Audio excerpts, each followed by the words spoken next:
Somebody said to me, "Why'd you become a chef?" And I said, "I guess because I was hungry." I remember the first time I stepped into a professional kitchen as a young man in the 1970s. I immediately felt a sense of awe, but also a sense of belonging.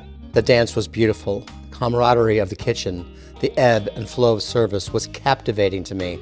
And you know, the feeling has never left. My early years in Key West taught me how vast the flavors of the world truly are, and more importantly, how each of them has traveled long and far to grace our tables.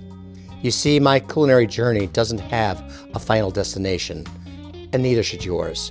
Good food, like each of us, has a story to tell. I hope you join me as I demystify and break down some of the techniques I've learned over my many years in the professional kitchen, with a few stories to share along the way. Welcome to Norman's Florida Kitchen.